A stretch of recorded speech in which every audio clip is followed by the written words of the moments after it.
When it comes to delivering flowers for life's special occasions, trust the name that's been setting the standard for nearly 50 years. 1-800-Flowers.com. From breathtaking bouquets to one-of-a-kind arrangements, 1-800-Flowers is your authority on quality blooms. Always fresh, always stunning, always delivered with care. And right now, for a limited time, you can save up to 40% off your bouquet and make someone's day. Save up to 40% off today at 1-800-Flowers.com/podcast. That's 1-800-Flowers.com/podcast. This episode of Worlds Turned Upside Down is made possible with support from a 2024 grant from the National Endowment for the Humanities. At 3 minutes past 7 in the evening, on Monday, January 16, 1775, King George III sat down at his writing desk in Queen's House in London to compose a very brief note to Lord North, his Prime Minister. Lord North had been so good as to handle a delicate matter on the King's behalf, that of informing the Duke of Gloucester, the King's younger brother, that it would be improper for him to request money from Parliament to support his wife and young children. The King loved his brother, but the Duke of Gloucester had violated their bond of trust by marrying in secret nearly 10 years earlier, a fact concealed from the King until September 1774, when the Duke's wife, Maria, was expecting their second child. By then, the scandalous marriage of another brother to a common woman had led to the Royal Marriages Act, requiring members of the royal family to gain the monarch's permission to wed. Although the Duke had not technically broken the law, in the King's eyes, he might as well have. George III's sense of duty and propriety ran deeper than his love for his brother, his abhorrence of rebellion deeper still, and his fidelity to Parliament was as precise as the timestamps on his letters. Lord North broke the news to the Duke of Gloucester that the King would not support his request. That afternoon, he stopped by Queen's House, what we now call Buckingham Palace, to tell the King of his conversation with the Duke. But finding that the King had gone to dinner, the Prime Minister made his way back home to Downing Street. At 6 p.m., North sent the King a short letter telling His Majesty that he had been to see the Duke and apologizing for not lingering at Queen's House, for he had a cabinet meeting that night at 7:30. A grateful King replied with a short note 1 hour and 3 minutes later. North hadn't mentioned what the cabinet intended to discuss, but then again, he didn't have to, as George III already knew the weighty considerations under discussion at Downing Street were about the American business. By January 1775, George III had borne the weight of the British crown for nearly 15 years. He ascended the throne on October 25, 1760 at age 22, 1 month and 17 days after Montreal surrendered to British forces. Like his jubilant subjects on both sides of the Atlantic at the end of the 7 Years' War, George III gloried in the name of Britain. Much had changed in the 15 years since that triumph, making the discussion of the American business all the more necessary. Even as secret talks were then underway in London to avoid all the horrors of civil war, negotiations done with Lord North's quiet approval, the King had come to believe that they now all stood on the banks of the Rubicon, that inevitably the die would be cast, that blows would decide the fate of British America. The task of orchestrating those blows would fall to Lord North, George III's seventh and so far longest-serving Prime Minister. He had taken office in 1770, weeks after the massacre in Boston. The two men had known each other since childhood, and they made an odd pair. The one was a stout, corpulent fellow born on Piccadilly Street who loathed confrontation and wrote with a sloppy scrawl. The other was a taller, stockier monarch of German genealogy born in Norfolk House, who valued firmness and vigor, attributes evident in the stroke of his pen. But in each other they had found a reliable partner and a shared commitment to defending Parliament and the British Constitution. North had brought a stability to the government, conciliated the colonies with the repeal of most of the Townshend duties, guided the reforms of Quebec and India through the House of Commons, and remained resolutely in favor of coercive action after the destruction of the tea in Boston. The king stood behind him. 3 days after he delivered disappointing news to the Duke of Gloucester, North opened the new session of Parliament on January 19th. At the king's command, he laid 149 papers related to the disturbances in North America before the House of Commons.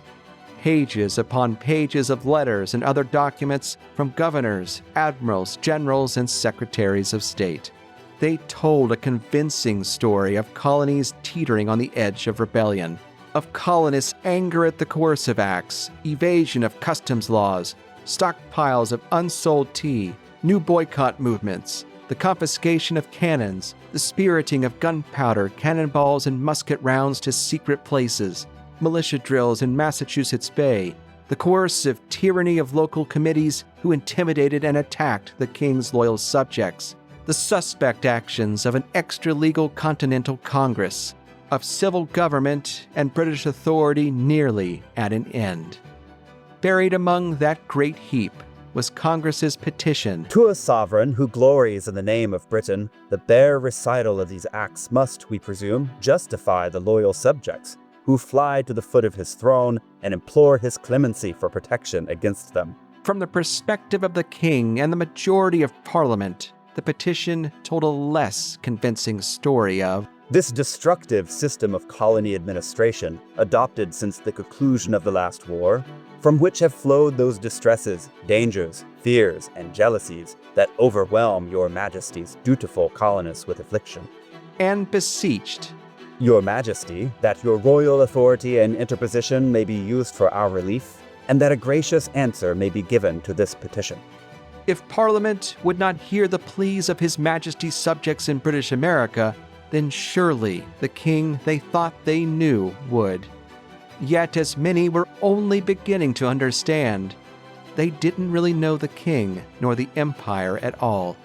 For despite the best efforts of some colonial agents and their supporters in Parliament, the petition remained buried under that great heap. The king would give it no answer. Days later, after hours of debate that stretched long into the night, Parliament presented the king with an address that found Massachusetts Bay in a state of rebellion. In his reply, one drafted by the cabinet and approved by him, George III pledged the most speedy and effectual measures for enforcing due obedience to the laws and the authority of the Supreme Legislature. At precisely 50 minutes past 11 in the morning on February 8, 1775, the king privately told his prime minister that his answer conveys the sentiments that must be harbored by every candid and rational mind. This language ought to open the eyes of the deluded Americans. But if it does not, it must set every delicate man at liberty to avow the propriety of the most coercive measures. Within hours, George III once again sat down at his desk in Queen's House to write letters and review lists of regiments and officers to be sent to North America. Secret orders had already been drawn up for General Thomas Gage in Boston to seize and destroy gunpowder and ammunition from the rude rabble in the colony. Those orders would soon be sent west aboard a ship, and with any luck, a wavering Gage would act with vigor to kill off a rebellion before it became a civil war. I'm Jim Ambuske, and this is Worlds Turned Upside Down, a podcast about the history of the American Revolution, Episode 20, The Rebellion. On December 8, 1774, ships just then arriving in the colonies from London bore troubling news. 2 months earlier, the king had issued an order in council prohibiting the export of arms and ammunition out of Great Britain. The order made no mention of the colonies nor of British Americans' resistance to Parliament's laws, But for many British Americans, the instructions for provincial governors sent with the edict led to only one unmistakable conclusion: Britain was preparing for war. Sympathetic ship captains sent copies of the order and the instructions to local newspapers, where colonists soon read that Lord Dartmouth, Secretary of State, has signified to the governors His Majesty's command that they do take the most effectual measures for arresting, detaining, and securing any gunpowder or any sort of arms or ammunition which may be attempted to be imported into the province over which they respectively preside. In the weeks that followed, false rumors spread that General Thomas Gage, both the governor of Massachusetts Bay and the commander-in-chief of British forces in North America, had sent soldiers to reinforce Fort William and Mary in Rhode Island. Regular militia drills already underway in several colonies intensified. Colonists stashed and stored gunpowder, ammunition, and cannonballs where they hoped redcoats would not find them. In New York City, the Sons of Liberty seized a shipment of gunpowder from a customs official before local merchants intervened and the powder was safely secured in the city's powder house. Up the coast in Rhode Island, colonists commandeered something much bigger. Alarmed by the Order in Council and fearing that Gage would capture the cannon in Fort George at Newport, the Provincial Assembly directed some local sailors to spirit them all out of the fort before Gage could get there. They made off with some 44 cannons in all. When Captain James Wallace of the Royal Navy demanded to know why Rhode Islanders had seized the cannon, Governor Joseph Wanton frankly replied that they had done it to prevent their falling into the hands of the king or any of his servants. Captain Wallace's report was included among the great heap of papers laid before Parliament in January 1775 as evidence of colonists and rebellion. It traveled more than 3,000 miles to reach Westminster Hall, but in many ways it had traveled much further. 12 years earlier, British Americans had celebrated the end of the 7 Years' War by toasting the best of kings. But time had taken its toll, and their attachment to the king was weakening. In the 7 Years' War, they thought they had won a great victory and a great peace for a crown that they believed was the best on earth. And in the years that followed, inexplicable things happened. As a consequence of the 7 Years' War, of that great victory, utterly inexplicable things happened as the British tried to reform an empire and make it coherent and make it pay for itself after a long period of time when it wasn't paying for itself, but was just running up debts and becoming something that to the British looked like it was a monster in the making. The Americans couldn't understand that things had changed and that all that war, that glorious war that was behind them, had simply transformed their world into a set of circumstances where the empire wasn't going to work like it did before, like they liked it to. I'm Fred Anderson, Professor Emeritus, University of Colorado at Boulder. What comes after the 7 Years' War, therefore, is the equivalent of the long decline in amity between a couple who have come to disagree over what they see as the nature of the relationship. And through a lengthening series of arguments and angry silences and brooding, find themselves at swords points and discover that the marriage really has come apart when nobody was paying attention. Then they've reached the point where they can acknowledge that there's no answer. The same thing happens between 1763 and 1775. Over the course of 12 years, what had been a really pretty happy marriage between British subjects in North America and the king that they believed they had served gloriously, the relationship there comes apart in the same way over that period of 12 years, bit by bit, in crisis after crisis, until at the end, blood is actually being shed on Lexington Green and at Concord Bridge. Even then, even before the effusion of blood, after all the rioting, protests, massacres, and misgivings, many British Americans continued to believe in the idea of a king who would intervene on their behalf and set things right. They feared that his ministers had mangled his mind, keeping the truth from him. They did not understand that George III had a different sense of duty. So, how did George III imagine his role as sovereign of the British Empire? How did British Americans venerate their king? And why did their violent break with the king begin in the early morning hours of April 19, 1775, just outside Boston on Lexington Green? To begin answering these questions, we'll head first to London for an education in kingship. We'll then sail back to British America to revel in the cult of monarchy before marching out of Boston with British regulars to seize and destroy gunpowder and confront a rebellion. There's a perception that in the late 18th century, Britain was an absolute monarchy, that George III was this cruel tyrant, and that he was hell-bent on suppressing the rights of people everywhere and establishing sort of absolute rule. My name is Brad Jones. I am a professor of history at California State University, Fresno. The reality is that in the middle of the 18th century, British society lived under a constitutional monarchy, a representative monarchy, a system of government in which they celebrated as providing them with a degree of freedom unmatched, they thought, at least in the Western world, in the sense that they actually had a representative branch of government. The king himself existed post-Glorious Revolution within this government.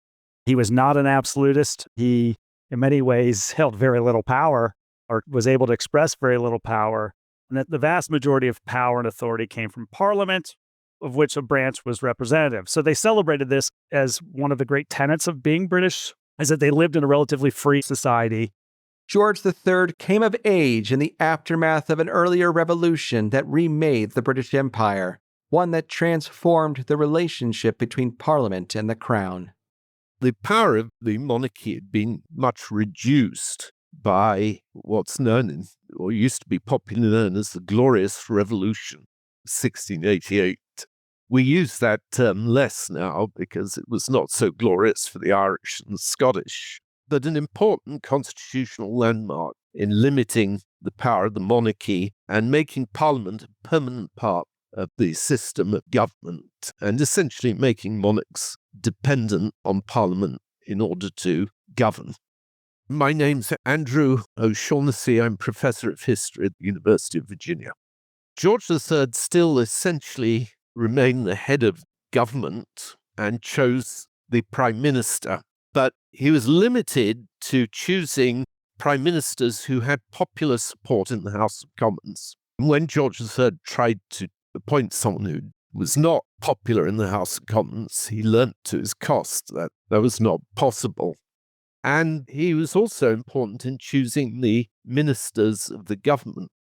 There are other ways in which his power was more limited. No monarch had tried to use the veto since the reign of Queen Anne at the beginning of the century, and no monarch has ever tried to use it. So you could say that that power had fallen into desuetude. And he was financially dependent on Parliament to vote support for the costs of kingship. As a young boy, the king's mentors instilled in him a sense of duty and obligation to the national interest that transcended personal ambition. In the late 1740s, his father Fertig, Prince of Wales, drew up a set of maxims for his 10-year-old son.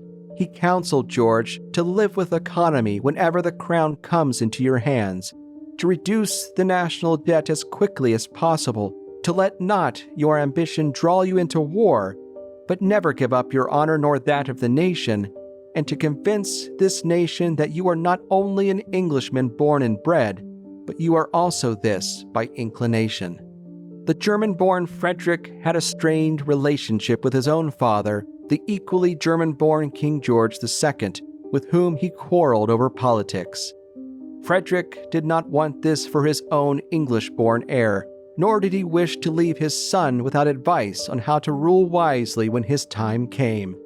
That time arrived sooner than anyone expected. Though he did not know it, Frederick would never wear the crown. In 1751, 2 years after composing his maxims, Frederick died at the age of 44. George became heir apparent as Prince of Wales. Frederick's early death made George's education and kingship all the more important. Under the tutelage of the Earl of Bute, the future king read histories of past monarchs, drawing lessons from their successes and failures. explored the origins and foundations of the British Constitution, studied the economics of trade and the politics of foreign powers.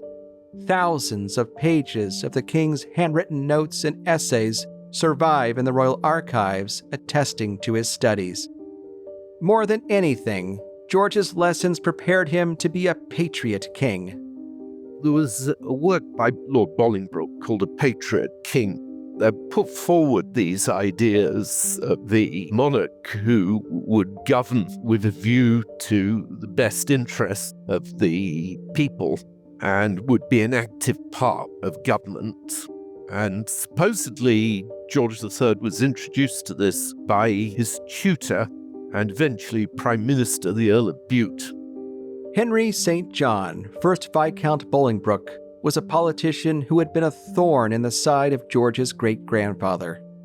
Lord Bolingbroke cavorted with Jacobites and opposed the governments of the first half of the 18th century.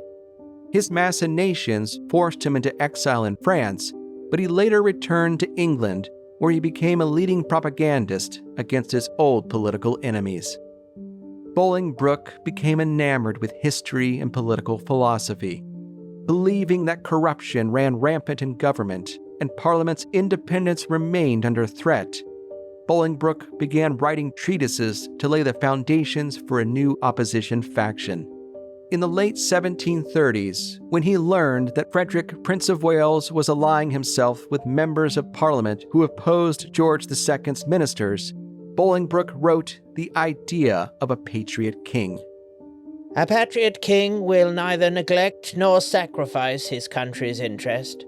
No other interest, neither a foreign nor a domestic, neither a public nor a private, will influence his conduct in government. Bolingbroke's patriot king would stand above political factions to rule as a benevolent father to a united nation. He would appoint only the wisest and most capable men to lead his governments. Private virtue would govern his public character. As Bolingbroke concluded, nothing can so surely and so effectually restore the virtue and public spirit essential to the preservation of liberty and national prosperity as the reign of such a prince. George III's 1751 copy of the idea of a patriot king survives in his personal library. Lord Bute intended the treatise to mold the future king's mind in a turbulent era riven with political faction, but some saw darker portents. It would be regarded as very sinister at the time. People thought that Bute was encouraging him to become essentially a dictator and to take unauthorized powers. Been huge debate since this period and during this period as to whether he was a constitutional monarch or not. He certainly planned to be the ultimate constitutional monarch, but this really involved exercising all of the powers he had at a time when there was an increasing tendency to challenge those powers. Parliament was making greater and greater claims, not least in America, where for the first time it claimed the right to be able to tax America directly. When the 22-year-old Prince of Wales ascended to the throne as George III on October 25, 1760, the young king brought these lessons to bear. He wanted to be a patriot king, and really, he was something of an idealist. He felt that the politics of his great-grandfather and his grandfather's reign had been corrupt, that the same people had governed for much too long, and George III wanted to see change. I think very importantly, he saw himself as very much part of the Constitution and one of the checks and balances, and was against the idea that government was just government by the Prime Minister and the House of Commons. He saw it as his job to hold the House of Commons in check and to really use his power. He intended to be a very active monarch and to bring about change. He very quickly starts sacking ministers, beginning with the Duke of Newcastle, who had been in power 20 years, and then William Pitt the Elder. And this actually leads to a decade of instability during the 1760s. While he tries to find a prime minister, As an alternative who has popular support among members of the House of Commons, there are 7 different ministries during the 1760s, which must have implications for America. Despite the instability of 7 different prime ministers, each who had varying ideas about how best to reform British America, because he saw himself as a patriot king, he saw it as his duty to support the claims of Parliament. And so he did not doubt the right of Parliament to govern America or to tax America. There are a few occasions where you can see that he does, in fact, try to draw back on some of the more draconian policies being proposed by ministers. But for the most part, he's supportive of what his prime ministers are doing. He did agree to the withdrawal of the Stamp Act, and later saw that as one of the main errors of his reign. He felt that the failure to be consistently firm later had been a big error. George III's later regret at the Stamp Act's repeal, at the government's collective failure to stand firm in the face of British American resistance to what the king believed was Parliament's constitutional right to tax the colonies, paled in comparison at the time to the celebrations on both sides of the Atlantic at the Act's demise and the praise the king received for allowing it. Britons paraded their king to Parliament in 1766 to give his royal assent to the repeal.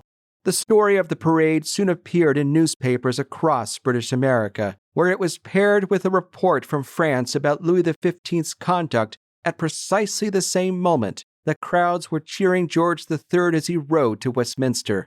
Here's Brad Jones. Louis XV, the very same moment, surrounds himself with soldiers, marches to the Paris Parliament, the French court in Paris, and it reminds these men, I'm in charge. I run the show. You are under my power. I am sovereign. I've located that story in newspapers across the Atlantic. That was republished everywhere. That's a very common account of the repeal of the Stamp Act.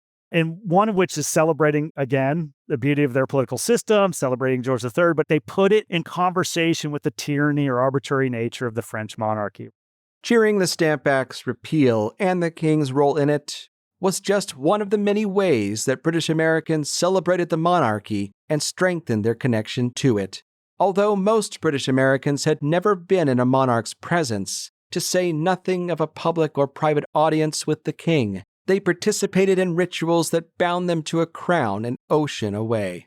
Some were deceptively simple, yet no less meaningful, the swearing of an oath. For example, in 1768, amidst the regulator crisis in the North Carolina backcountry, public officials pledged, I do sincerely promise and swear that I will bear true allegiance to His Majesty King George III. So help me God. As Katherine Carté, professor of history at Southern Methodist University, explains, oaths were a compact between subjects and monarchs, backed by God himself. People really believed that oaths were a sacred declaration of which God was a part. When you made an oath, you were declaring something to be true, and God was judging you on your truth in that moment. And so if you violated it, you were committing a level of religious sin that was far beyond simply lying to the state. But lying to God, that's a big deal. Judges, jurors, governors, sheriffs, lawyers, and witnesses all swore similar oaths of allegiance before entering office or giving testimony, pledging fealty to the king, his government, and the laws of his province. In the 18th century, British monarchs swore oaths of their own to defend the Protestant faith. They were the head of the Anglican Church, and they pledged to protect the rights of the Church of Scotland as well. For Anglicans in colonies like New York or Virginia, their connection to the crown took on a divine dimension, one anointed by God. Almanacs kept the monarchy and British Protestantism ever present in colonists' lives by ordering time itself. As readers of the 1758 edition of Benjamin Franklin's Poor Richard's Almanac would have noticed, November was a busy month on the British calendar. Colonists remembered the 5th of November with Pope's Day to celebrate the defeat of an English Catholic conspiracy in 1605 to blow up Parliament with a hidden store of gunpowder.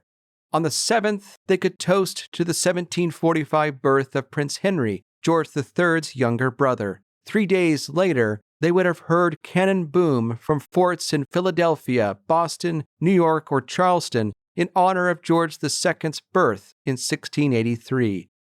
On November 30th, Scots in the colonies could revel in St. Andrew's Day. To mark the end of the 7 Years' War in Boston, more than 200 colonists gathered in Faneuil Hall in the summer of 1763 to toast the King, the Queen, Prince of Wales, and royal family. The booms of cannon or the huzzas of toasts might have rattled portraits of kings and queens in public buildings like provincial assemblies, courts of justice, and taverns, or in the private homes of colonists who could afford them. Portraits were visual manifestations of the sovereign's presence in provincial life, watching over the passage of laws or the administration of justice done in the monarch's name, or perhaps looking over the shoulders of colonists sharing a pint in their local tavern as they read the latest news from London. In London, one British American felt the power of the royal presence more fervently. In October 1768, the Philadelphian Benjamin Rush, then a medical student at the University of Edinburgh, was visiting London when he toured the Houses of Parliament. As he told a friend, when he entered the House of Lords, I felt as if I walked on sacred ground. I gazed for some time at the throne with emotions that I cannot describe. Rush pestered his tour guide until he allowed the aspiring doctor to sit upon the throne. I accordingly advanced toward it and sat in it for a considerable time. Those moments overwhelmed him. I was seized with a kind of horror, which for some time interrupted my ordinary train of thinking. I endeavored to arrange my thoughts into some order, but such a crowd of ideas poured in upon my mind that I can scarcely recollect one of them. Composing himself, Rush rose from the throne and left the House of Lords for the House of Commons. In the other place, he felt a darker presence. This, thought I, is the place where the infernal scheme for enslaving America was first broached. Here, the usurping Commons first endeavored to rob the king of his supremacy over the colonies, and to divide it among themselves. O cursed haunt of venality, bribery, and corruption. Rush's guide pointed to the seat from whence William Pitt had risen to argue in favor of the Stamp Act's repeal. The young colonist sat on Pitt's seat, and imagining himself surrounded by members of Parliament, rose to recite part of Pitt's speech, crying, Americans are the sons, not the bastards of Englishmen. I rejoice that America has resisted. In the years after the Stamp Act's repeal, some colonies chose to honor the defenders of British American liberty by building public monuments to them. These statues were meant to deepen colonists' affection for the crown and the mother country. When the act is repealed in 1766, several colonies along the eastern seaboard decide that the proper way to honor William Pitt is to order statues of him and to raise statues of him in central areas, highly visible areas within their city. My name is Wendy Bellion.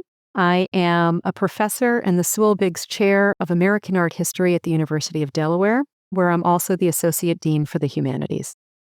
There are a number of colonies that decide to do this. New York and South Carolina are the most prominent. And they're the ones who eventually are able to realize these statues. These are the only colonies that end up commissioning statues of Pitt and raising them in public spaces. With no sculptor in the colonies capable of undertaking these works, New York and South Carolina instructed their agents in London to find someone suitable. New York followed the lead of the South Carolina agent who says, I found this wonderful sculptor. He's already working for King George III. He has a large workshop. He's been trained in Italy, so he understands classical traditions. But he's also a modern sculptor. He also understands that we don't just want a reproduction of something that might have looked like it should have been in ancient Rome. This should be updated in some way for the very modern 18th century, which was a very modern century. His name was Joseph Wilton. Wilton is commissioned to send marble statues of William Pitt to Charleston and to New York City. The materials Wilton chose for the two statues of Pitt were very specific and deliberate. When we look at sculpture today, we might not think about the significance of the materials that are used to create them. They were very significant at this time. By carving in marble, Wilton was signaling his ability to work in the same kind of manner as ancient classical sculptors would have worked. When we talk about style and form in the 18th century, we use the term neoclassical. This was a period of neoclassical revival, a revival of ancient ideas, philosophies, writings, and art and architecture. And this helps to explain why, when folks in New York and South Carolina wanted a sculpture of William Pitt, a man who was famous as an orator, a man who was compared in stature and prowess and persuasion to ancient orators like Cicero, they want him, for all intents and purposes, to look like a classical individual. Marble, the finest quality marble you could get your hands on, was the choice material for neoclassical sculpture. And that's what Wilton was so good at doing. That meant ordering a large block of marble, very often sourced from Italy, from Carrara, if you were working in Europe. It meant that the sculptor would work up the original idea.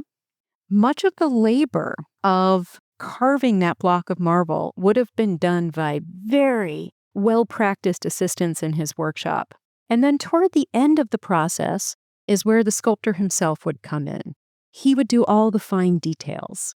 And even though the New York sculpture doesn't survive in very good condition today, the one in Charleston is in much greater condition, and if you ever have the chance to see it in Charleston, try and walk around it, try and peer around all aspects, all corners of this sculpture, because that's how people in the 18th century would have experienced it. They wouldn't have looked at it straight on like a painting. They would have walked around it.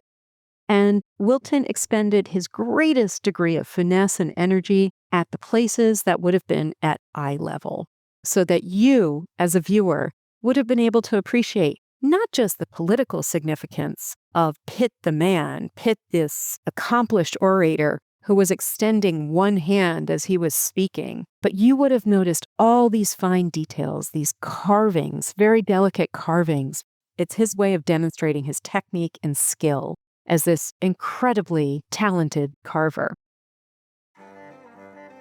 New York, the headquarters of the British Army in North America, with a major imperial city of trade, also tasked Wilton to produce a large equestrian statue of King George III. The political landscape of New York is such that a number of colonists realize that it's going to be very bad form if they do not also request a statue of the king. There is only one problem. Wilton has absolutely no practice producing large equestrian statues, or statues that have been cast in metal. He's a beautiful marble sculptor, but he hasn't really worked in metal. So Wilton does what a lot of sculptors did at that time. They outsourced a large portion of their work. Wilton's subcontractors cast the king's statue in lead. The way that this kind of sculpture would have been created is that a mold would have been made, probably in plaster. Very hot molten lead would have been poured into this empty shape. And once it had solidified, the outer pieces of the mold were removed. So what you had on the inside was a solid shape, or more often, large, ambitious sculptures were actually cast in pieces. And it's even possible that this is how the king statue was cast and then shipped potentially in pieces that could be welded back together upon arrival. The sculptors made George III in the image of Marcus Aurelius, the ancient Roman emperor and political philosopher whose own writings stress self-improvement, service, and duty. He sat upon a magnificent horse, with his right arm stretched out and his hand raised in a benevolent gesture toward his subjects. To complete the statue, the sculptors covered the lead form in gilded gold. It was shipped to New York, where it was installed on top of a marble base on Bowling Green in Lower Manhattan, the seat of British power in the colony. But the problem with lead is that it sags over time. It loses its structure. And we know this because we have accounts of a statue that came out of Wilton's workshop a statue of King George that's put up in a London square at the exact same time, that several decades after its creation is already starting to fall over. It has to be propped up. And this, of course, becomes wonderful material for satirists to work with in London at the time to suggest that, just like his statue, the king is losing his power. By early 1775, colonists had been protesting a slew of imperial reforms and new taxes for more than a decade. And despite temporary victories like the Stamp Act's rescission, Parliament seemed committed to a pattern of oppression. Here's Frank Cogliano, professor of American history at the University of Edinburgh. The people, the men primarily, but not only men, who lead this movement to resist British tax policy are doing so because they believe that that policy threatens their liberties. They mean that. They mean that. And so they begin by protesting, but they want to protest in what they see as a responsible manner to make Parliament and the king aware that their liberties are being threatened. They begin by appealing to Parliament, and then they give up on Parliament, and they are appealing directly to George III. They say, well, the king should protect us. They believed the king had a duty to check Parliament's power over the colonies. In 1774, Thomas Jefferson wrote a summary view of the rights of British America as a set of instructions for Virginia's delegates to the Continental Congress. In those instructions, he called on George III directly to take action. Here's Andrew O'Shaughnessy. He's one of the first to call on George III to intervene. And Jefferson really started to think of a federal empire in which all the parts were equal, and that the central government was really something of an umpire with very weak powers, and the monarch helped to adjudicate between the regions. This was a desperate last attempt to try and find some resolution, some way out, because clearly Parliament was not going to back down. And there was a sense that the monarch could be a check upon the powers of Parliament. Even though George III was willing to check the House of Commons, the idea was that he was king in Parliament. They governed together, and so to question its powers and to undermine it would have been questioning the premises of the Revolution of 1688. And he always regarded himself as faithful to the principles of that revolution, even though he tried to exercise his powers to a maximum. Many British Americans continued to believe deeply in the British Empire that revolution created, with the king at its head. For colonists suspicious of the extra-legal committees who enforced the Continental Congress's trade boycott, or the pretensions to power by the extra-legal Congress itself, for devout colonists who worshipped in Anglican churches, and for colonists who believed that George III was king by right, by law, and by God, the monarchy was a source of strength in a troubling moment. As some residents in Dutchess County, New York, proclaimed, "Our sovereign lord, King George III, is the only sovereign to whom the British American may, can, or ought to owe and bear true and faithful allegiance." But as their profession of loyalty implied in this moment, expressions of disloyalty were everywhere. Not long after the installation of the king's equestrian statue in Lower Manhattan, the city council erected an iron fence around it. In 1773, it passed an anti-graffiti act to protect it and the Pitt statue from defacement. As the crisis in North America accelerated with the passage of the Coercive Acts in 1774, some British Americans began losing faith in the king, if not the monarchy itself. And they turned on fellow colonists who did not share their sentiments. In October of that year, an Englishman named Nicholas Creswell was traveling through Virginia. While in Alexandria, he confided in his journal, "Everything here is in the utmost confusion.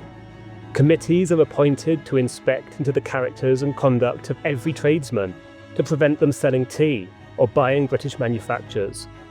Some of them has been tarred and feathered, others had their property burned and destroyed by the populace. Independent companies are raising in every county on the continent, appointed adjutants and train their men as if they was on the eve of a war. The king is openly cursed and his authority set at defiance. In short, everything is ripe for rebellion. One evening in January 1775, two New York Sons of Liberty threatened John Case for daring to swear loyalty to the king. Alexander McDougall questioned Case on whether he believed that George III had violated his coronation oath to defend the Protestant faith by agreeing to the Quebec Act and the protections it afforded Catholic French Canadians. Case believed the king had not. Isaac Sears condemned him as a Tory and implied that Case ought to be put to death.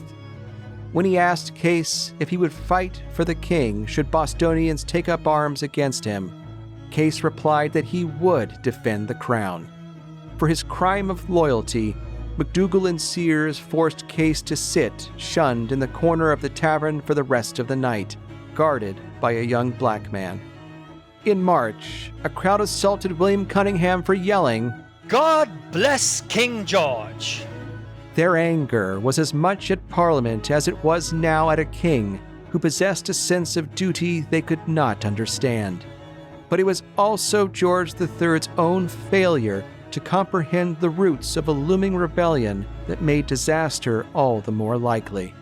He is committed to the empire, he's committed to the monarchy, and yet he is in some ways an enlightened monarch. He is not an absolute ruler. He's not a despot. He cannot be an absolute ruler under the rules the British have set up for the relationship between Parliament and the monarchy late in the 17th century. And so he observes the requisites of being a British king, which is that Parliament shares power with him. I'm Rick Atkinson. I'm an author and military historian. He is committed to holding together the empire. And so he is determined that whatever it takes, including bloodshed against his own people in America, he will necessarily do. He becomes obsessed with revolt in America and said there'll be lions as long as we continue to act as sheep. With the Boston Tea Party, he basically felt that there was now no turning back. This issue had to be decided militarily, and he becomes the biggest war hawk in Britain. By March 1775, Boston was a portrait of a die that had now been cast. It was an occupied town. Church spires mingled with the masts of the Royal Navy warships that patrolled the harbor to enforce the Boston Port Act. 13 regiments of the British Army were quartered in and around town, amounting to more than 5,000 men. Many also brought their families. They filled every available warehouse, public building, and common ground, dwarfing the number of soldiers sent to Boston in the years before the massacre. As in other colonies, an extra-legal provincial Congress had all but seized the reins of government in Massachusetts Bay, though a son of liberty turned British spy named Benjamin Church assured Governor Gage that moderate men remained in control of it. The same could not be said for the local Committee of Safety, which coordinated the secreting of arms and ammunition to places unknown. Knowing full well that colonial militia were drilling in the countryside, and that they had formed rapid response companies called Minutemen, the British had fortified Boston Neck, the narrow strip of land that connected the town to the rest of the colony, to defend against an assault. On more than one occasion, the sounds of soldiers taking target practice or the sight of redcoats marching out of town had led to tense standoffs and nearly exchanges of fire. Rhetoric inflamed this new reality. In early March, Dr. Joseph Warren was chosen to deliver the 4th annual address commemorating the Boston Massacre. Like Church, Warren was a member of the Sons of Liberty and had been active in the resistance movement.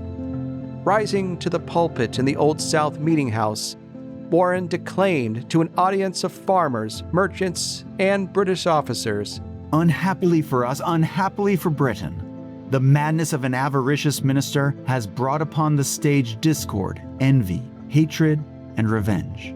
With civil war close in their rear, our streets are again filled with armed men. Our harbor is crowded with ships of war. But these cannot intimidate us. Our liberty must be preserved. It is far dearer than life. The provincials in the audience approved of Warren's rhetoric. The British officers did not. Governor Gage was unsure how long this broken peace would last. While on a visit to London a year earlier to consult with the king and his ministers, Gage had confidently asserted that he could control the wayward colony as its new governor and bring it back in line. But colonists' reaction to the Coercive Acts eroded that conviction, as it did British authority in North America. Gage began sending urgent letters home asking for more soldiers. Exaggerating to make his point, he told the Secretary of War that if the ministry had a mind to send 1 million soldiers, it ought to send 1 million more. Gage remained cautious, far too cautious for the king's taste, though it was not without good reason. Few British officers could claim to know the colonies better than him. For 20 years, he had served in the colonies, having marched with General Braddock to his doom along the Monongahela in 1755, governed a defeated Montreal in 1760, confronted Pontiac's uprising in the Ohio Country in 1763, dealt with violence between soldiers and civilians in New York in 1765, sent the regiments to Boston that committed the massacre in 1770, and watched the Coercive Acts create an intolerable situation in 1774, all the while married to a woman from New Jersey named Margaret Kemble. He knew that the slightest provocation or accident could have unintended consequences. He was unwilling to act boldly unless he received direct orders from home. Those orders were coming. In late January 1775, less than a week after the Continental Congress's petition to the king landed on the clerk's table in the House of Commons among the great heap of the other papers relating to the disturbances in North America, Lord Dartmouth, the Secretary of State for the colonies, wrote a lengthy letter to Gage and marked it secret. He had written it in consultation with Lord North and the king.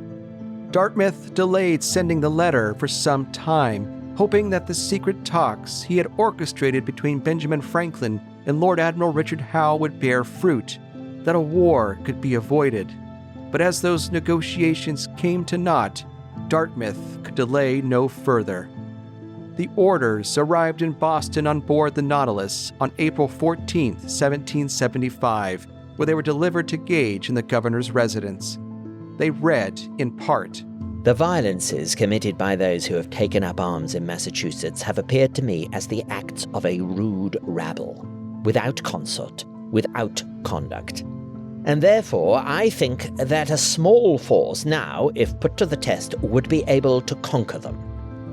It is the opinion of the king's servants, in which His Majesty concurs, that the essential step to be taken towards re-establishing government would be to arrest and imprison the principal actors and abettors in the provincial congress, whose proceedings appear in every light to be acts of treason and rebellion." Reinforcements were also on their way. Dartmouth instructed Gage to use his best judgment on how best to execute his orders, hoping that all could be accomplished without bloodshed. But as he made clear, the government's and the king's patience were wearing thin, and time was running out. "The king's dignity and the honor and safety of the empire require that in such a situation force should be repelled by force." It was now or never. Gage began making preparations to carry out his orders. Even then, he advanced with care. Dartmouth's letter had been a copy, a security measure in case the original was lost at sea, and he waited for the original to arrive before pressing on in case it had additional information. When the packet appeared on April 16th, he moved swiftly. Believing that running down members of the provincial congress like John Hancock and Samuel Adams would be a waste of resources, Gage exercised the discretion afforded him and chose to ignore that part of his orders for now. Besides, Hancock and Adams were in hiding somewhere in the town of Lexington. Arms and ammunition were another matter. Here's Rick Atkinson. The British are trying to understand what it is that the Americans have in mind where they're stashing their munitions. The British have pretty good intelligence, and they learn that there is a substantial munitions depot, meaning where bullets and everything from spoons to extra muskets are kept, in the town of Concord, 20 miles or so from Boston. More recent intelligence supplied by loyal British Americans and soldiers concealed in civilian clothing suggested that militia had already removed most of the military stores from Concord, but not all of it. The decision is made by General Gage that he is going to send an expeditionary force, fewer than 1,000 soldiers, and they're going to slip out of Boston and march to Concord and seize this depot. And that will teach the Americans a lesson. To get to Concord, the soldiers would have to march through Lexington. Gage's orders to the commanders leading the force were clear. They were to seize and destroy all artillery, ammunition, provisions, tents, small arms, and all military stores whatever. But they were forbidden from plundering Concord's inhabitants or destroying private property. On the night of April 18th, 3 days after the last full moon, sailors began rowing more than 800 soldiers across the Back Bay and the Charles River. They landed at Cambridge and began marching up the road west toward Concord. The officers, including Lieutenant Colonel Francis Smith and Major John Pitcairn, knew of their intended target. For secrecy, their men would not be told until hours later. The movement of the British troops did not go unnoticed. You don't slip 1,000 men out of Boston in the dark of night without somebody noticing. And the Americans are very alert to what's going on. They also have good intelligence. There's a silversmith named Paul Revere who is on standby to carry the message out into the countryside when the British are in fact coming. And that message spreads quickly that there is this armed force that has come out through Cambridge. Joseph Warren observed the British mobilizing and dispatched Paul Revere and another man named William Dawes to warn the surrounding communities that soldiers were on the march. Mounting his horse, Dawes rode through town and across Boston Neck to Cambridge, warning the inhabitants before heading for Concord. Revere rode first to the Old North Church, where he instructed another man to hang 2 lanterns in the steeple to warn colonists across the river in Charlestown that the British had gone by water. Revere then ferried across the river himself, somehow passing undetected by the warship Somerset anchored in the river, before landing in Charlestown and riding on toward Lexington, where he warned Adams and Hancock to flee. The British are coming is not something Paul Revere bellowed as he was galloping through the Middlesex countryside in the early morning of April 19, 1775. That wouldn't have made sense to people who at that moment still thought of themselves as British. What he's quoted as shouting over and over again is the regulars are coming out, meaning the regular British Army troops coming out of Boston. In the dead of night, in the hour of ghosts, the soldiers marched west down the road. In the distance, they could hear church bells ringing and the sound of gunfire. Warning shots alerting Minutemen, militia companies, and civilians that soldiers were advancing. Major Pitcairn was leading the British vanguard. At 4 a.m., he called a halt and ordered his men to load their weapons and fix bayonets before marching on to Lexington. It's a few miles on the Boston side of Concord, and there is a militia gathering there, and they're standing around. It's very cold. They're shifting from foot to foot, and there's no sign of the British. And they send riders out to look for them, and they come back and say, we don't see any redcoats coming this way. And so these men are dismissed. And many of them go into a tavern right there near the Lexington Green for a little grog. Some of them go home. Captain John Parker, the militia commander, soon learned that it hadn't been a false alarm when another rider came in, warning that Pitcairn's men were 2 miles away. What was left of the militia company left their pints and reformed outside on the green of the town commons, waiting for the redcoats' approach. As the king's subjects approached each other, Pitcairn bellowed, "Soldiers, don't fire! Keep your ranks! Form up and surround them!" Captain Parker commanded his men, "Don't molest them without they being first." The king's subjects were now dangerously close to each other. If they meant to have a war, they had to be. 18th century warfare, unlike 21st century warfare, is unusually intimate. Killing is done up close. That's partly because the musket has not changed much in 2 centuries by 1775. It's got great stopping power. It's really a ferocious weapon. It fires a 1-ounce lead slug that can bring down a charging bull, but it's horrendously inaccurate, basically beyond 80 yards.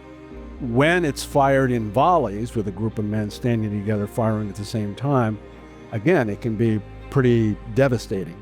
But individually, for the most part, it's a pretty crude weapon. That requires armies to come in close proximity to each other, first of all, to have some effectiveness with muskets. And secondly, the British in particular teach their soldiers that the bayonet is their primary weapon, that the attempt is to get close enough to the enemy to charge with the bayonet. That's as intimate and eyeball to eyeball as you can get. On that cold morning of April 19th, 1775, as dawn broke behind the king's soldiers in the eastern sky, with nerves fraying, hearts pounding, and officers yelling, "Throw down your arms! You villains! You rebels! Disperse, you rebels, immediately!" someone, somewhere, fired a shot. And then all hell broke loose as the king's soldiers fired on the king's subjects. The British are quite undisciplined at this point in their firing. Their officers cannot control the firing, and they mow down these militiamen. 8 are killed, others are badly wounded. It's not a firefight, it's a massacre. British essentially suffer nobody killed, nobody wounded. The British get together, they are permitted to go huzzah 3 times, and they march down the road heading further west toward Concord, which is 6 miles away. The militia in Concord were waiting for them. By this point, and it's early morning on April 19th, the alarm has spread far and wide to 50 villages and towns, not only in eastern Massachusetts, but even to New Hampshire and to Connecticut. And there are armed men marching toward Concord. As the soldiers approached Concord after 8 a.m., militiamen fell back across the North Bridge spanning the Concord River, while the redcoats began searching farms and thickets for hidden arms and ammunition. They found some. 500 pounds of musket balls. They promptly dumped them into a nearby pond and destroyed flour and gun carriages as well. Then they headed for the bridge. When the British get to Concord, they quickly realize that they're overmatched. There is a bridge, famously over Concord River, just outside town. And on this bridge, as the British are going looking again for war materiel, there is a substantial American detachment on the far side of the bridge. They march down the hill. There's a small number of British relative to the size of the rebels guarding the bridge. Shots again are fired. This time there's no doubt the British fire first. That's a mistake. Captain David Brown yelled, "God damn them! They're firing balls! Fire, men! Fire!" It was all over in 3 minutes. 2 militiamen lay dead. 2 soldiers were killed in the firefight. A 3rd wounded soldier tried to escape with his fellow redcoats before a militiaman buried a hatchet in his brains. And now they're on the run. They fall back into Concord, and they recognize that they got a big problem. It's 19 miles or so back to Boston. They're already tired from having marched out. So it's going to be a long, long afternoon for the British to get back to Boston as thousands of Americans, it's estimated that roughly 4,000 armed Americans arrive on the scene and participate to one degree or another in this harassment of British troops falling back to Boston. As they marched back from Concord and back through Lexington, with miles of hostile road ahead of them, more soldiers fell as a retreat became a running firefight. The only reason that column of redcoats isn't utterly obliterated is that a plea for help has gone back to Boston and reinforcements are sent out. And in Lexington, these reinforcements show up just in time to prevent what probably would have been a bloodbath. of British soldiers.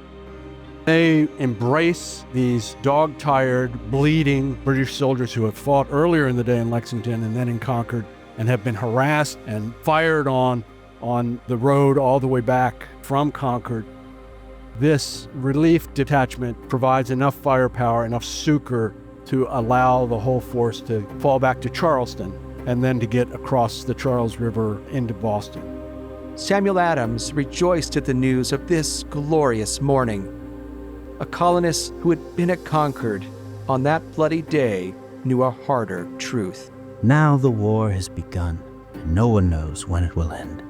It's a terrible day for everybody concerned. It's the beginning of the war. It's a recognition by the British that this is going to be a lot harder than anybody thought. And now, not only the Charles has been crossed, but a Rubicon has been crossed. And once blood is shed and the wolf is in the gorge, it's hard to turn back.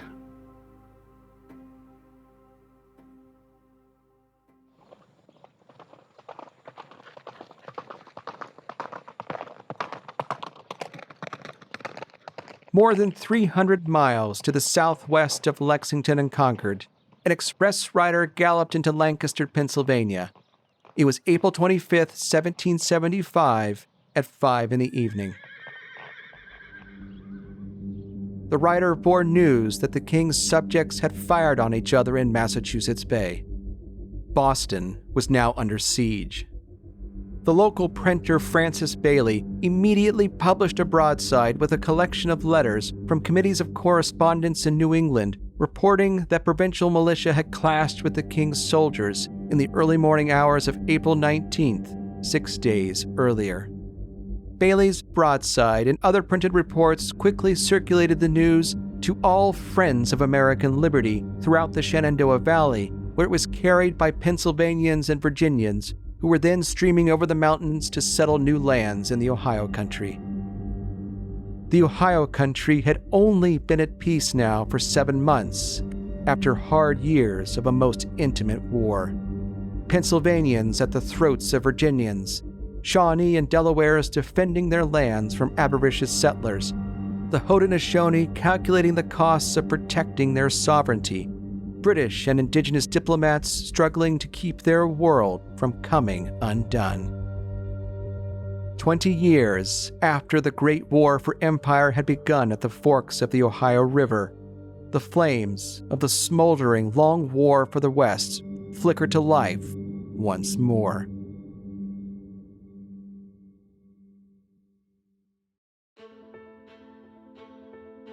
Thanks for listening to Worlds Turned Upside Down. Worlds is a production of R2 Studios, part of the Roy Rosenzweig Center for History and New Media at George Mason University. I'm your host, Dr. Jim Ambuske.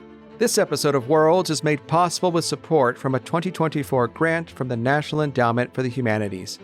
Head to r2studios.org to find a complete transcript of today's episode and suggestions for further reading. Worlds is researched and written by me, with additional research, writing, and script editing by Jeanette Patrick. Jeanette Patrick and I are the executive producers. Grace Mallon is our British correspondent. Our lead audio editor for this episode is Kurt Dahl of CD Squared. Annabelle Spencer is our graduate assistant. Special thanks to the Georgian Papers Program and the Royal Archives at Windsor Castle. Our thanks to Rick Atkinson, Fred Anderson, Wendy Bellion, Katherine Carté, Frank Cogliano, Brad Jones, and Andrew O'Shaughnessy for sharing their expertise with us in this episode. Thanks also to our voice actors, Peter Walker, Craig Gallager, John Turner, John Winters, Ann Fertig, Grace Mallon, John Terry, Spencer McBride, Evan McCormick, and Adam Smith. Subscribe to Worlds on your favorite podcast app. Thanks, and we'll see you next time.